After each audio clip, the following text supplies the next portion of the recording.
Hi everyone, Charissa Bloomberg here. I want to talk a bit about depression and anxiety during lockdown.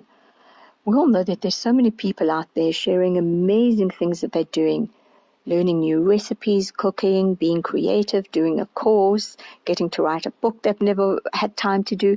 That is excellent, but there's so many people who are struggling with feelings of depression, isolation, anxiety, panic, and information overload about the coronavirus, what to believe, what not to believe. And this is all recipes for disaster for negative thoughts. Because once we start with negative thoughts, it can spiral way out of control and we can be sucked into a deep hole. And let's remember, and I say this so often, our minds and our bodies are connected. So our thoughts lead to feelings and emotions, which then lead to actions. So whatever you're thinking has an impact on your emotions and then will impact on your behavior. So once those thoughts are negative, we get sucked into a black hole. So let's try and do this. We try and reframe our thoughts. And that's hard to do. So if we're thinking, and I'll give you an example. I'm thinking, oh, I'm so locked in. I feel I want to go out. I want to go for a run. I want to go to the beach. Poor me. I've had enough of this. All those angry feelings. We start reframing those thoughts and say, well, I'm given this time. Let me just deal with it. How can I cope better? What do I need to do? There's nothing I can do about it. Let's make the most of it. You're just reframing the thoughts. So I'm going to mention a few tips that already are so out there in the social media, but I'm going to repeat some of them, and then I just want to add a few of my own. We have to keep our routine every morning, and it's about self-care and self-nourishment, our diet, our nutrition, a little bit of home exercise, and not to obsess with the endless coverage of the virus. Please, let's cut that out. And while we are exercising and doing all these amazing things in our home, let's try and keep the home tidy, and by that I mean decluttered. I'm famous for dropping things everywhere, wherever I go, and letting papers pile up. And once there's clutter, it actually makes one feel more claustrophobic. So we don't have to obsess about a tidy house all the time, but we should try and clear out the clutter. We'll feel so much lighter. Let's also get enough sleep and make sure you have a support system. There should be someone that you could reach out to day or night who's just there for you, where you can just phone and say, oh, I'm having a bad day, or oh, I'm not coping with my 86-year-old mom, I'm trying to work and my mom's hyperactive. There's someone I can reach out to all the time who's there, and I can tell you it makes a huge difference when you have an emotional meltdown.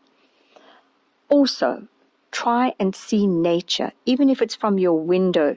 If you're not lucky enough to have a garden, open the window, breathe in the fresh air, try and look for some birds. Nature is very, very healing. And if we can't do that, and you're lucky enough to have a phone, download an app. There's so many apps with the sounds of nature that is incredible to help us sleep and relax. For those who don't want to meditate, just breathe deeply. A few breaths when we're feeling anxiety come on is incredible. It slows one down. And have some lockdown resolutions. I've written some goals, although I'm not getting there yet, to write a book, do a new course. What are your lockdown resolution goals? It can be the smallest little thing, but we feel so much more in control when we actually get that goal done or we start doing that goal.